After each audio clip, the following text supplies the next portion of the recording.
finally made it through all of the we have officially made it through all of the Pentateuch. So we've gotten through our overview of all the Moses books. And so we find ourselves in Joshua. And remember that Joshua begins right as Deuteronomy ends. Moses has just died. And in fact, it begins with, and I often joke around about that this is kind of a really cool idea for a Christian funeral, because it says, here's God's first words to Joshua: Moses, my servant, is dead. So get up, go over the Jordan, you and all this people, and do what I told you. Let's get to work. I mean, that's literally how this kind of begins. We don't know for sure the author. Most conservative scholars believe that Joshua wrote this. I will bring up the discussion that we've discussed this as we were looking at Deuteronomy, that the Joshua Judges, 1st, 2nd Samuel, and 1st, 2nd Kings form a history that flows through Deuteronomy. And so there are some scholars that believe that maybe Joshua is history, but that the actual compiling of Joshua takes place kind of in a line through all the way to the end of 2nd Kings.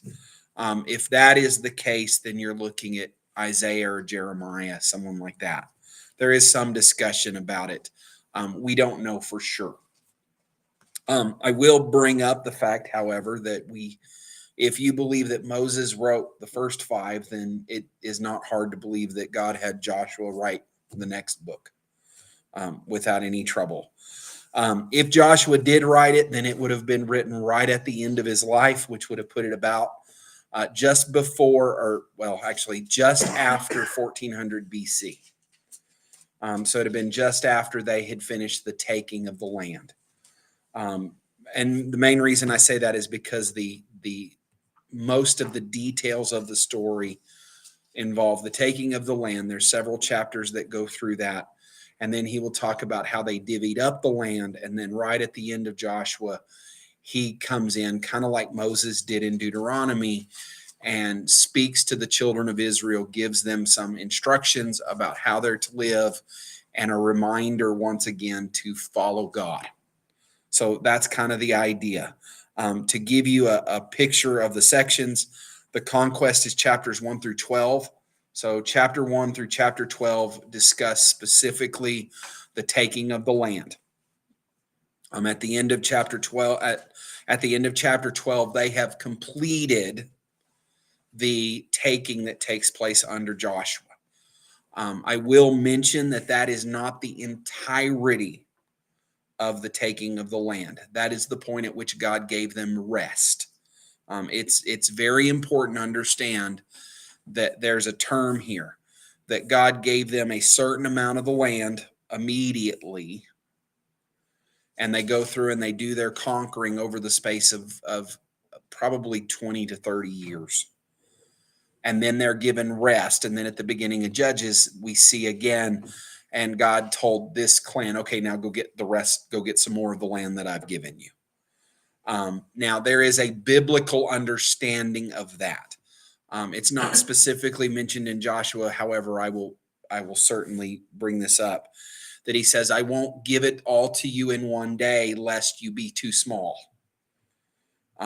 If he just wiped out everybody in the whole land and said, okay, go in and take what you want, then there would not have been enough of the Jewish people to subdue the land. And so he says wild animals would rise up and you'd have issues with all of that. And so they conquered it more slowly so that they could continue to grow and could keep the land under control. That is actually the way the Bible talks about this taking. Okay. Key verse of the passage of the book is Joshua 11:23, and it says, so Joshua took the whole land according to all that the Lord had spoken to Moses. And Joshua gave it for an inheritance to Israel according to their tribal allotments. And the land had, and here's this term, the land had rest from war. Okay, so the war ended for a while. Really till the end of Joshua's life. That was the end of the war during the life of Joshua. To kind of go through specifically the discussion of the book, chapter 1 is God's committing Joshua to the job. Okay, like I said, it begins, Moses, my servant, is dead. Now, therefore, arise, go over this Jordan, you and all the people, into the land that I am giving to them, to the people of Israel. Every place that the sole of your foot will tread, I have given to you, just as I promised to Moses. Okay. Then verse 5, no man shall be able to stand before you all the days of your life. Okay, I'll be with you all the days. Then in verse 7, only be strong and very courageous. Be careful to do according to all the law that Moses, my servant, commanded you. Do not turn from it to the right hand or to the left, that you may have good success wherever you go. This book of the law shall not depart from your mouth, but you shall meditate on it day and night, so that you may be careful to do according to all that is written in it.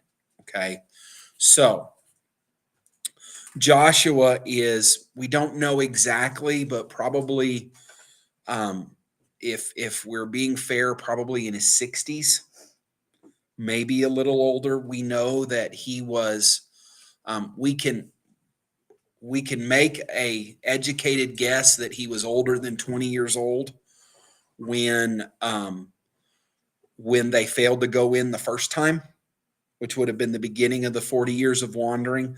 The reason we can say that with some certainty is because he is listed as one who didn't die off with the rest. And remember that the cutoff date for that was they had to be 20 years old. Caleb and Joshua are the two that fall into that. Joshua and I will say this, from very, very early in their wandering, and I actually say that very, very soon after the crossing of the Red Sea, it becomes very clear that Joshua is Moses' assistant. That Joshua kind of follows Moses around. He does things for Moses. He is the one that whenever we talk about the golden calf in Exodus, that Moses is coming down and Joshua goes, wait, there sounds like there's war in the camp. He goes, no, it's a party. Okay, so God has been having Moses groom Joshua for this job for 40 years. For the entirety of the wandering and a little bit more, God has been grooming Joshua for this moment. And so we have to understand that now he's saying, okay, it's your turn now. Then we see it, then later in chapter 1, we see Joshua talking to the people and getting the same kind of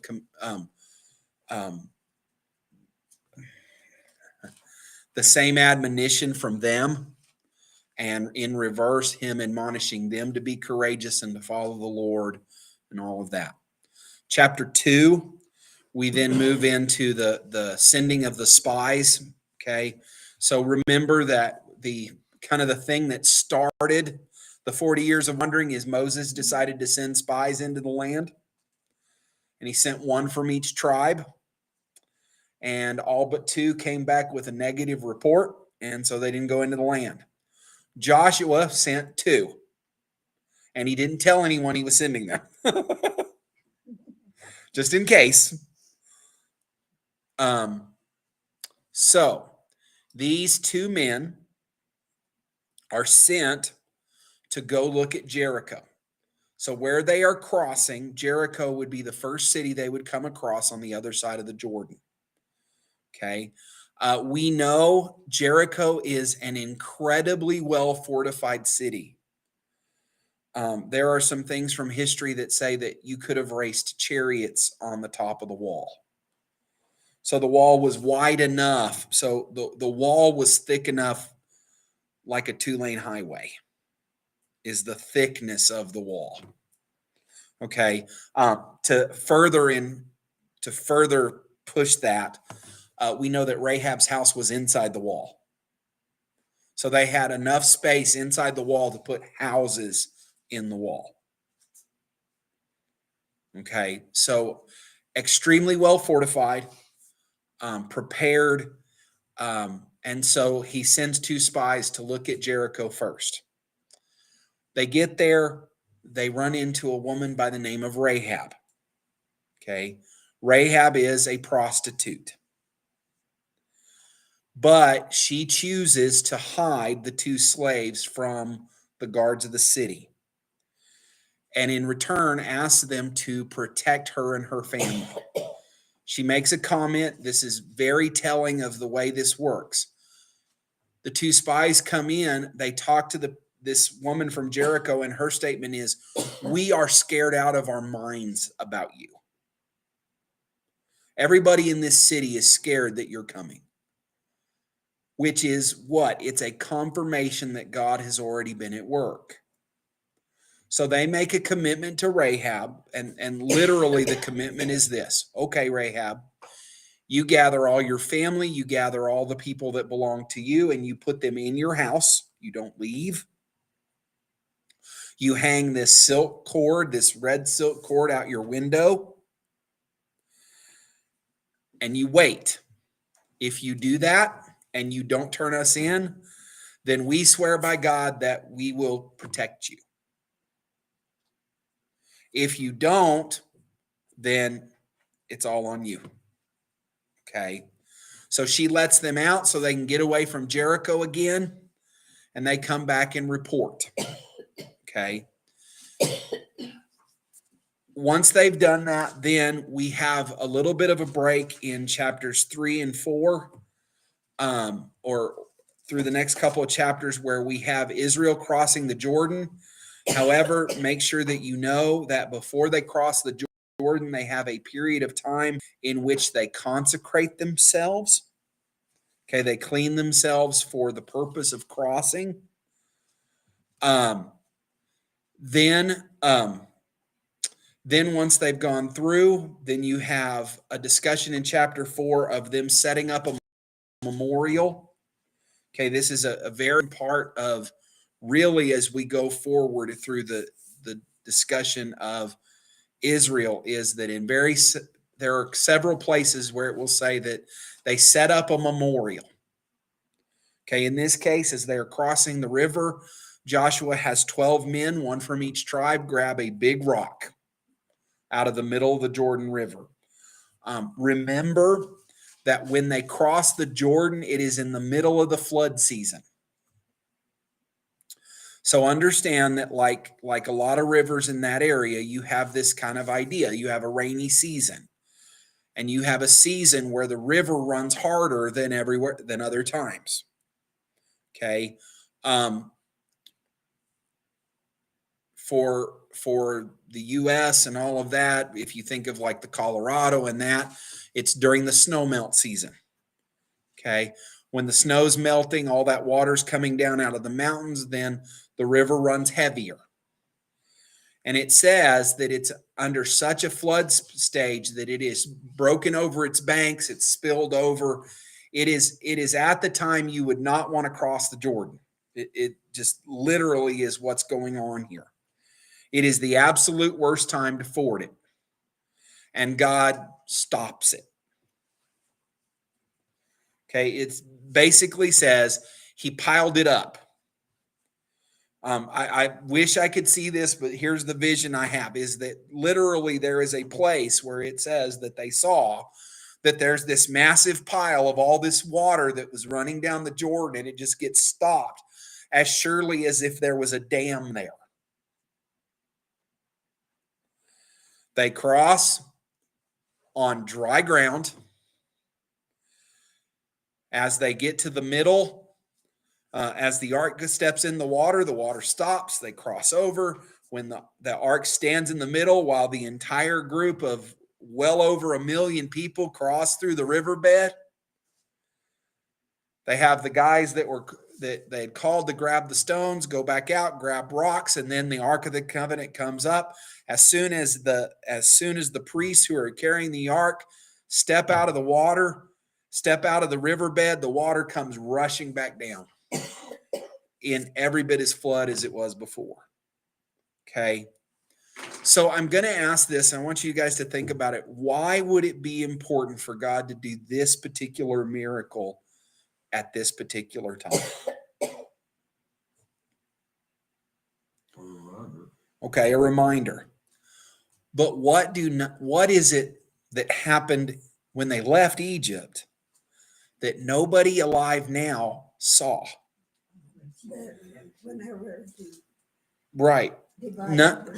All of these, anybody who is here were very, very young when they crossed the Red Sea, or not alive at all.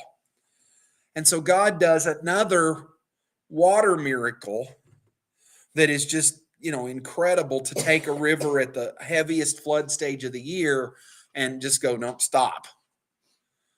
Why? It's a miracle to remind them once again of what God is going to do for them.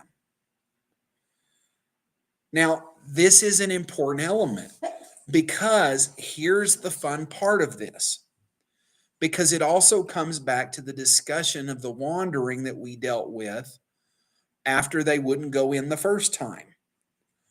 All the people that were getting ready to go into the land, what had they been there to witness? Him parting an ocean. He had watched them part the Red Sea, and yet they go, oh no, he can't defeat these giants.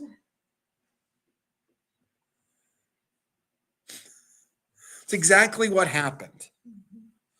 So you're crossing over. I'm going to show you once again how powerful I am, so that you will remember that you can trust me. Okay. So they cross over.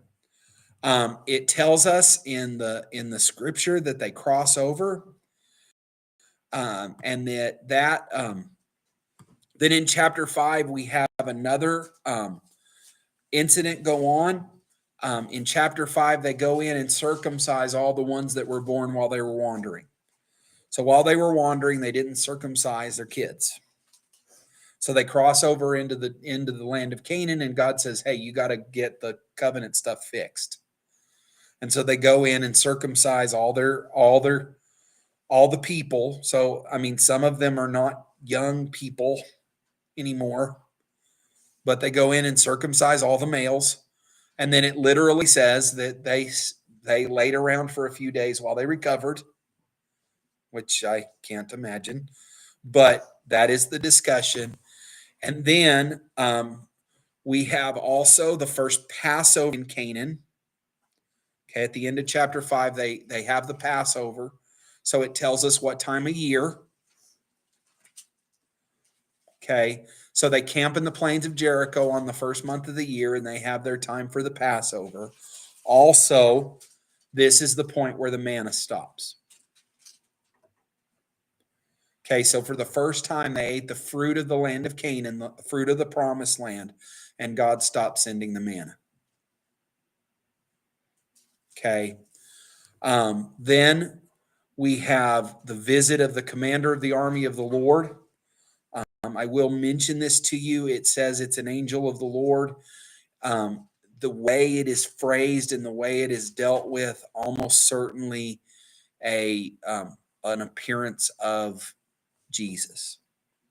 This is God himself showing up, the second person of the Trinity. Okay. And the reason I say that is Joshua falls on his face and worships. Now, we've talked about this before. An angel does not accept worship. Anytime you see one that is clearly an angel and someone tries to fall down and worship, the angel goes, no. This one accepts Joshua's worship, which means he must be God himself. Okay. It's important to understand that discussion. Okay. Chapter 6 begins the discussion of Jericho. The Lord had told Joshua what to do, and he says, you go in and you march, your entire army go march, you blow horns in front of the army, but you're absolutely quiet other than that, and you march around the city once each day for 6 days. Okay. Must have been a very interesting sight, because certainly what we're talking about is walking around it with not necessarily super close, probably outside of missile range, bow, sling, that kind of thing. So they would walk around the city once, and then they'd go back to camp and spend the rest of the day and the night. Then the next morning they get up, walk around the city again. Okay. On the last day, they walk around the city 7 times. Okay. At the each time on the last time is in complete silence. They're to walk around, and then at the very end, the priests who are leading the procession are to blow the ram's horn. Okay. We think of it as trumpet, but it would have been a shofar, a ram's horn. The ram's horn has several different things. It's how you declare victory. It's how you declare in it. I mean, it's the bugle is kind of the idea. And depending on how you blow tells what's going on. Okay. It's how you tell there's enemies. It's how you tell you're winning, all of those things. What appears to be the case here is blow the trumpet of victory, blow the call of victory, and then everybody shouts in praise to God and in victory for the battle. And it says that when they did that, the walls blew out. Mm-hmm. But it is important to understand they didn't fall in, they blew out. So, make a difference? Well, it wasn't anything they did from the outside. It was what God did from the inside. Okay. Now, a little bit of archaeological stuff just to, it's difficult to look at archaeology when you talk about Jericho because it was rebuilt a whole bunch of times. There are the ruins of Jericho work where it's destroyed and then they build back on top of it. It was destroyed, they build back on top of it. But there is a ruin of Jericho that would have been about this time. And literally the archaeologists look and they see that the walls fell out except for one small section. Rahab's house. Because remember, she lived in the wall. So if God was going to protect her, then then that part of the wall couldn't have fallen. But they go get her, they bring her and her family out, and they join the children of Israel. Don't forget that Rahab is in the genealogy of Jesus. Okay. Just to give you a little context on this discussion, let me make sure I've got them right. 1, 2, 3, 4. There are 5 women in the genealogy of Jesus. Okay. Yeah. Tamar is the one who had the fun little dealing with Judah. So there's kind of dirt in the relationship, right? She pretended to be a prostitute. Then you have 2 foreigners. You have Rahab and you have Ruth. They are both non-Israelite. They're foreigners. Rahab's a prostitute. Okay. Then the 4th woman, it does not actually mention her by name. It mentions her by an interesting title. It says that David was the father of Solomon by the wife of Uriah. So understand that literally in the genealogy of Jesus in Matthew, it says David's son Solomon, who's in the lineage of Jesus, was the kid of another man's wife. And then the last one is Mary. Okay. With the exception of Mary, that we don't have any, there's no, well, I mean, if you think about the fact that her fiance almost divorced her because, he thought she was being unfaithful, but there is dirt in every one of those stories.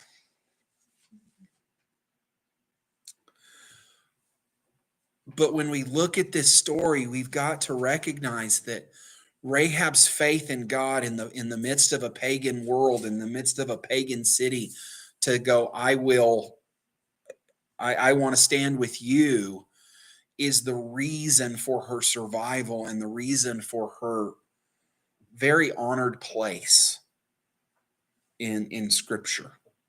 Okay. I want to keep this brief. So next, chapter 7 moves into the next phase. Jericho has been won, but we hear for the first time about a man by the name of Achan. And Achan does something he's not supposed to. One of the things you will find in the Jericho account is whenever you take the city of Jericho, you are not to take anything. Nothing in Jericho belongs to you. It's destroy it all. Destroy every person, destroy everything. There is some discussion about some of the gold going into the treasury of the Lord, but the people were not to take anything. That is the clear instruction. Achan does not obey it. So they go to the next place. A lot of scholars believe that while the story tells us in Joshua about Ai, or I, spelled AI,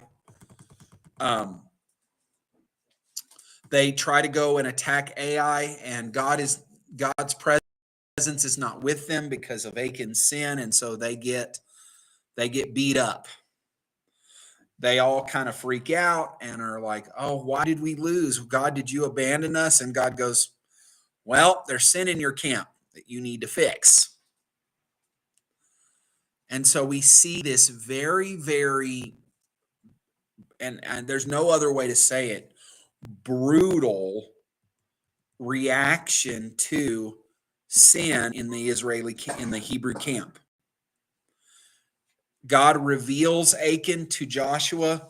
Joshua confronts Achan. He admits what he's done after he's been caught. Okay. He waits until he's been caught and there's no way to get out of it, and then he confesses. But then what it says is that they stoned him, they stoned his entire family, they stoned all of his livestock, they burned everything he owned, and buried them all. So we do need to take just a moment.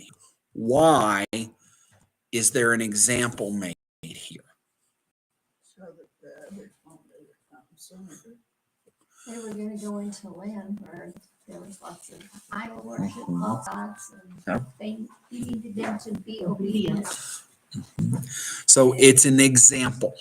Okay. So let's look at a couple of others. We're just going to briefly talk about them. In 2 Samuel, we have a moment where the ark has been away from the people of Israel for a while. It's been kind of off in seclusion. Nobody's really dealt with it. And David decides he wants to bring it back to Jerusalem. And he goes, okay, here's the plan. We're going to put it on a cart and we're going to wheel it to Jerusalem. Okay. While they are walking, the ox stumbles. And a guy, I don't remember the name offhand, but one of the guys thinks that the ark's going to fall off the cart and break. So he reaches out and grabs the ark to keep it from falling out. God strikes him dead. And you go, but he's trying to save the ark. Couple things. Number one, David had already messed up here because you weren't supposed to carry the ark on a cart. But why is God so serious suddenly here? And there's a few places like this where the children of Israel do something and God just slams the hammer down. It's a reminder to obey. We see it in the New Testament too, in the book of Acts. The couple, Ananias and Sapphira. Remember, the church is brand new. They're just kind of getting moving. And you see this passage in chapter 5 where it says, they had everything in common. They're selling all they have for the needs of others. And they're doing all this thing. And they talk about the guy we later know as Barnabas selling a field and giving all the money to the poor. And then enter Ananias and Sapphira and they sell a field. And they go, well, we're going to give the proceeds to the Lord. They go, well, we really want to keep some of it back, but we're not going to tell the church that. We're going to tell the church that we gave it all. God strikes both of them dead. Why? So that everyone else will realize that God is serious. I'm not messing around. Okay? So we see the defeated Ai the first time, the death of Achan and his family, and then God moves again and they take Ai. Okay. A lot of scholars believe this is talking about the city of Bethel. That Ai was a border fortification for Bethel. But we're not sure. So then we go forward a little bit further and we have another interesting moment. We see the Gibeonites. So this one is interesting. The Gibeonites are a people in the land. They are very close to where the Jewish people are and are marching. And they go, we really don't want to fight them because we'll lose. So they go, I have an idea. So they go and get old stuff that's all old and worn out. Get moldy bread, meat that's, old, all of that. And they load it all up on camels with some guys that look really haggard and hungry. And they walk over to where the Jewish camp is. And they say, we've been going for months to come talk to you and see if we can make a treaty with you. Okay. The reason for the subterfuge is that God had told them, do not make a treaty with any of the people of the land. So, but Joshua and the people don't inquire of God. They just make a decision. Well, since it doesn't look like you live here, it just doesn't look like you live in the land, sure, we'll make a treaty with you. So they make a treaty. And then not long after, they figure out that they were next door neighbors. Now, the reason I want to make sure to bring this up is because, once again, it shows us something very powerful about God's character.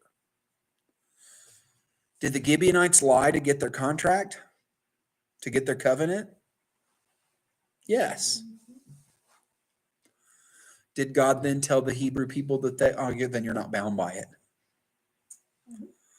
No.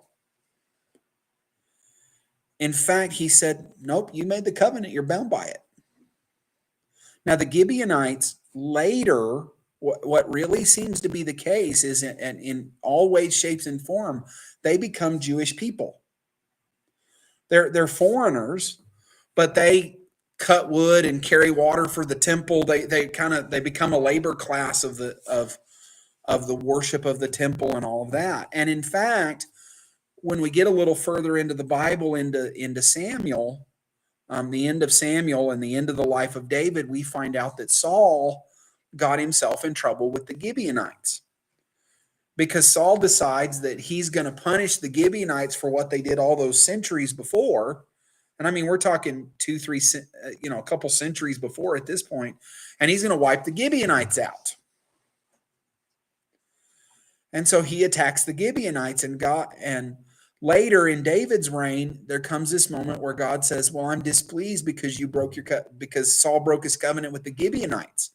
And it cost Saul, now Saul's already dead, but it cost Saul 7 of his children to pay the penalty God sets for Saul breaking the covenant that Joshua had made with the Gibeonites. Is that the same thing as telling somebody you'll do something that you don't? Yeah. I mean, is that basically, it was just a verbal? No, this is more than verbal. So understand that. So a covenant, the terminology is important here. You will often see in the Old Testament this term when you hear covenant. You will hear, we cut a covenant. Okay. The best example we get of the process is probably in Genesis when we look at Abram and God. Because if you'll recall, when God first gives his covenant with Abram, he tells Abram, go and get this set of animals. And I want you to cut them in half and I want you to lay them side by side. Okay.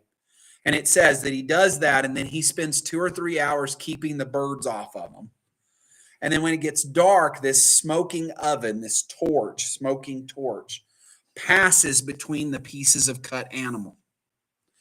Now, what we know of the culture says that is a picture of how you would do a covenant. The symbolism of it is this. You would cut this animal in half and you would walk between the 2 cut pieces, and you were making a commitment that said, if I should break this covenant, may I end up like this animal. So no, it's not just a verbal, I'll clean my room. It's not that. It's there was some formalization here. But what we find out about the Gibeonites, it's not till a couple days after they cut the covenant that they find out that they'd been misled. But God still held them to the covenant. Both sides. Yeah. Okay. Well, I like that speak. So it is important to understand, though, that that's part of why this is here, I believe. Now, the other half of why this is here is them making a treaty with the Gibeonites leads to probably the biggest victory they have in the land. Even though, to be completely honest, they should not have made this covenant. Let's not miss this. They did not do what God told them when they made this covenant. But what happens is a group of about 4 or 5 other kingdoms within the land realize that the Gibeonites have allied with the Hebrews and decide, okay, we got to go crush the Gibeonites now. And they go attack. And the Gibeonites call to the Hebrews and say, you promised that you would protect us, which was part of the covenant. So the Hebrew people come and they join the Gibeonites in battle, and they have this resounding victory and take a huge amount of territory out of the promised land by defeating the enemies of the Gibeonites. So God uses it for the benefit of this. However, it is important to understand they did not do what they were supposed to. This is a failure on Israel's part. However, God uses it to give them a victory. Okay. So that's all we're going to talk about the actual taking of the land. So starting in verse 12, by the way, one more thing. So the Gibeonite battle, the battle with the Gibeonites, is the story out of Joshua where God makes the sun stand still. So literally, here's what it says. It says that Joshua goes, so that we can have a full victory, please don't let the sun go down on my victory. And so God stops the movement of the sun through the heavens. So let's be fair of what happened. He stopped the rotation of the earth for a full day. I read some years back when I could read that scientists said that they were missing a day. That yeah, there's some scientists who have said that going back and looking at, you know, Earth history and all that, they can find some missing time. And if you look in the Bible, the amount of missing time they have would be fit with this story and the fact that God moved the sun backwards 20 minutes in the days of Hezekiah. That's another fun story that Hezekiah's sick and God goes, I promise you'll get better. He goes, ask me for a sign that you'll get better. And he goes, well, make the sun move back on the sundial a half hour. And so literally God stopped the earth and turned it backwards 20 minutes. And then, Only God can do that. yeah. Which, by the way, I'm going to be fair, is one of the reasons that you have people who have a hard time with this. Well, that can't happen. It's just not possible. It just can't happen. Okay, here's the thing. When you created everything, when you created all the rules, when you created then you can bypass them. When you are the God of all things that are created, you can bypass the rules you set. And that's what a miracle is, right? It is God choosing to bypass the rules he set. Okay. So, starting in chapter 13,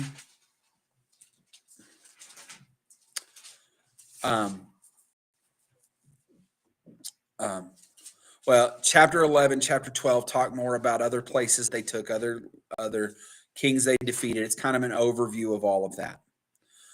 Beginning of chapter 13, it tells about the places that God had not given them yet. If you really look at it, you will see there are some places that as of yet, the land had not been taken. That comes back to the whole discussion of not take it too quickly. Now, from there, all the way from here to the chapter 22, are dealing with, and we're going to just blow through this super fast. Starting halfway through 13. These are the inheritances. So literally what happens is Joshua then goes through and tells, here is what each of the tribes was given. It gives their borders. It gives their kind of who was all of that and gives them their borders. Now, remember, you have the border for the tribe itself. And then you have inside the tribe, then the land inside the tribe was given by lot. So by chance, God, and understand in the Old Testament, that was a very real way of figuring out what God wanted you to do. And so we go through. There is one break in that in chapter 14, verse 6. We have Caleb step into the forefront again. Remember, Caleb is the other spy besides Joshua who said that we should go in and take it. Caleb comes to Joshua and says, hey, God promised me the land that I walk through, and I want to go take it now. And what it basically says is that was part of the land that had not yet been taken. And he goes, I want to go take it now because I want my land. I want my land. And Joshua goes, okay. And so Caleb takes him and his family, and they go take the property that God had promised them. So that's important. It is interesting because we find that Caleb is just as gung-ho as he was 40 something years earlier. Well, at this point, probably 60 to 80 years earlier. He says, so here's the last verse of this discussion. These are the words of Caleb. So now give me this hill country of which the Lord spoke on that day. For you heard on that day how the Anakim were there with great and fortified cities. It may be that the Lord will be with me and I will drive them out just as the Lord said. He's still trusting God to do exactly what he said. So by the way, this does actually give this. Since the time that the Lord, Caleb at this point is 85. So it's 5 or 6 years. They've been in the land of Canaan about 5 years. I'm ready to go take my land now. Okay. It says Joshua blessed him and gave him the land, and there we go. Then it goes in, gives the rest of the allotment for Judah, gives the allotments for, and it goes into a lot of detail. It goes in and gives all the village names. Then we have Ephraim and Manasseh. Remember that Joshua is from Ephraim. Then we have all the remaining allotments, the cities of refuge, all of that, Benjamin's inheritance, Simeon's inheritance. So it goes through and gives all the inheritance of all the tribes moving forward. Okay. The end of chapter 19 gives the inheritance for Joshua specifically. It talks about Joshua's specific inheritance.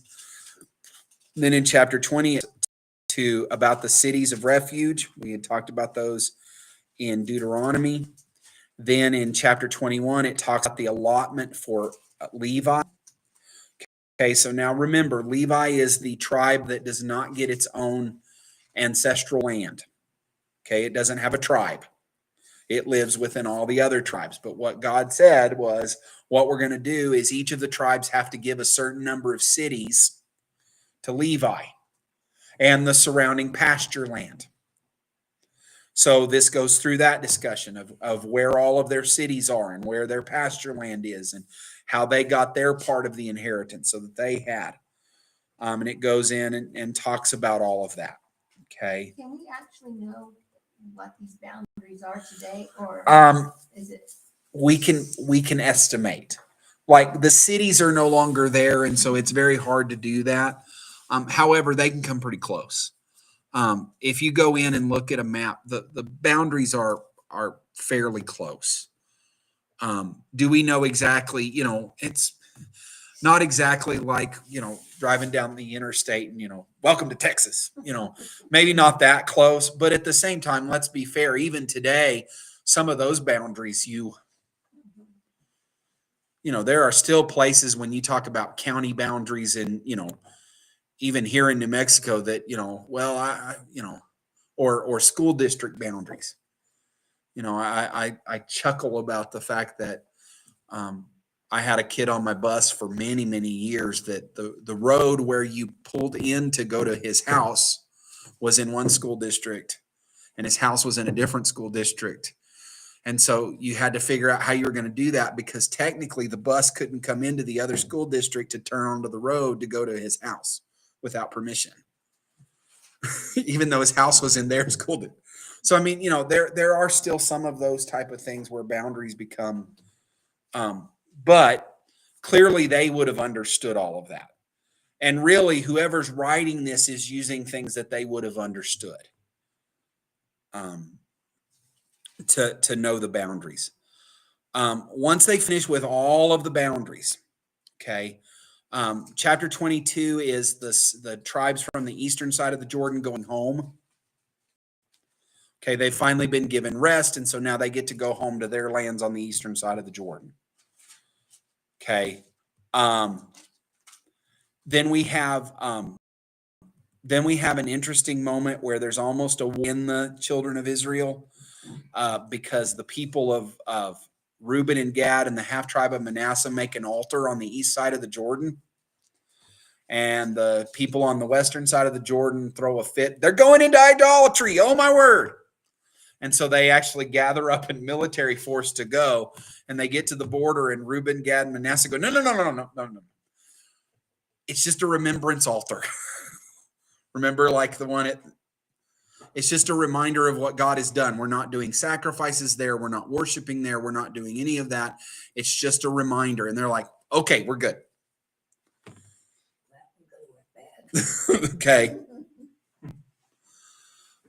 Then to close out, chapter 23 is a charge. Okay. And it says, a long time afterward, when the Lord had given rest to Israel from all their surrounding enemies, and Joshua was old and well advanced in years, Joshua summoned all of Israel, its elders and heads, its judges and officers, and said to them, I am now old and well advanced in years, and you have seen all that the Lord your God has done to all these nations for your sake.